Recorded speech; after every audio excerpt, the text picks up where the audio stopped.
Well, our next guest has been called the Keith Green of today's generation. He says his goal is not to lead people to religion, but to lead them to Jesus. Please welcome worship leader Jason Upton as he sings Father to the Fatherless. I don't know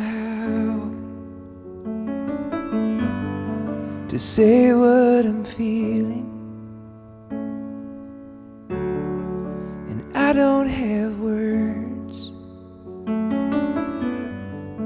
to write you a song, but I have this hope and I have this prayer, and I am believing that your words are true, and you never leave us alone. Father of the fatherless, come down and rescue us. We need you again.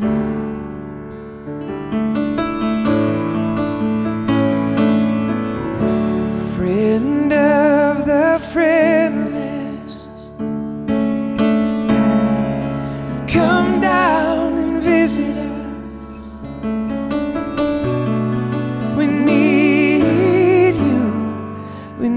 you again.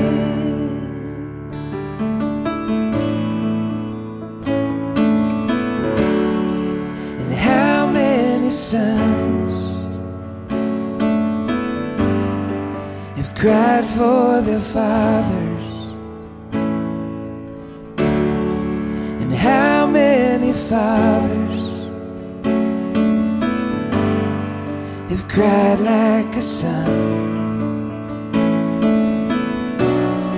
Well, now every tear saved through the years in memory's bottle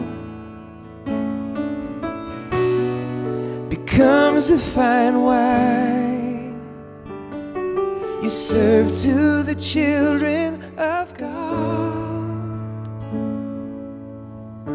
Father of the fatherless,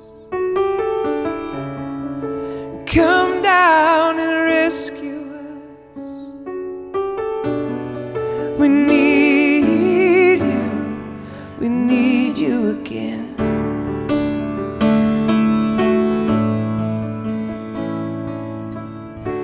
Friend of the friendless,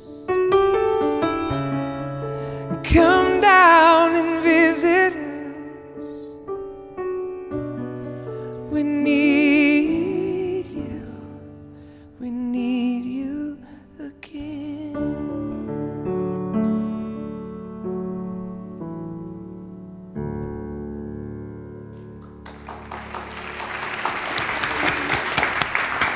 It's so good to have you here again. Being with you. This song is my favorite off of the album that it's on, but it really has special meaning to you. Tell us about that. Well, yeah, I was adopted in 1974, in March of 1974, and given a home. And just recently, as I was writing this song, actually, I was in the process of meeting my biological family. Wow. Found out that my biological mother lives in Minneapolis, had given me up for adoption, prayed over me, prayed that I'd be a worshiper, wrote a little letter and a little note. Of course, back then it was closed adoptions out of Minneapolis. And as I was actually writing this song, I was introduced to them and my biological father, and found out that my biological mother was listening to worship in a prayer room at Redeeming Love Church of my worship for years, and didn't even know it was me. Didn't know you were her son. And Wow. and that process of adoption, you know, even the process of meeting my biological family, really made me value, you know, what my parents gave me, and wrapping their arms around me, and my dad playing ball with me and catch with me and spending time with me and bringing me to church. And it was almost like as we met, all of her dreams for my life, all the things she prayed for me when she put me up for adoption, everything she prayed for me happened God with the doesn't parents make that God gave me. mistakes. Yeah, unbelievable. Wow.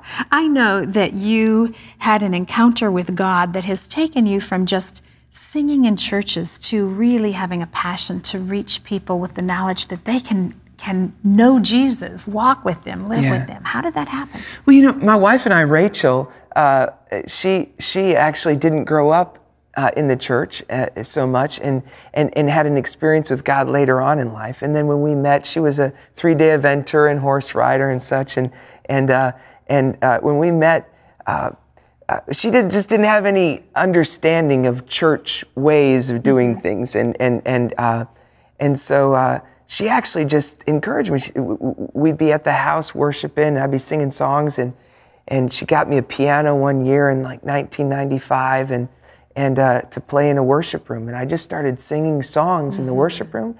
She said, for some reason, the stuff that comes out of you when you're just singing your heart and being real is so powerful. Why don't you just sing that? Instead of performing. And I thought, well, I grew up in the church. You gotta, it's like you learn to perform sometimes in church for the glory of God. You think, Sometimes but people even expect that. Expect it. But Rachel really taught me about just being myself. And so I just started singing my heart, and so that's what I keep doing. I think it's one of the things about your music that's so precious is it leads us into a place of non-performance with God, but just letting us receive His love and understanding what it means for Him to be our Father. And I think maybe even your own circumstances in life, God has used to put that into your music so that the rest of us People ask me all the time, they say, why do you talk so much about the Father, adoption, the spirit of adoption? Because the revelation of the spirit of adoption is that when Paul used that term,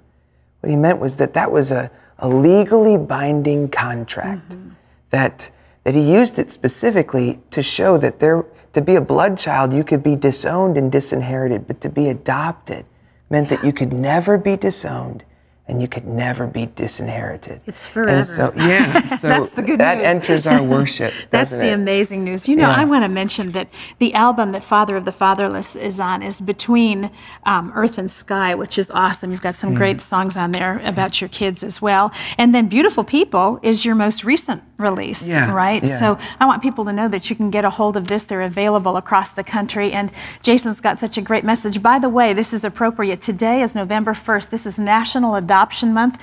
If you'd like to know more about what CBN and Operation Blessing are doing to touch the lives of orphans around the world, visit cbn.com.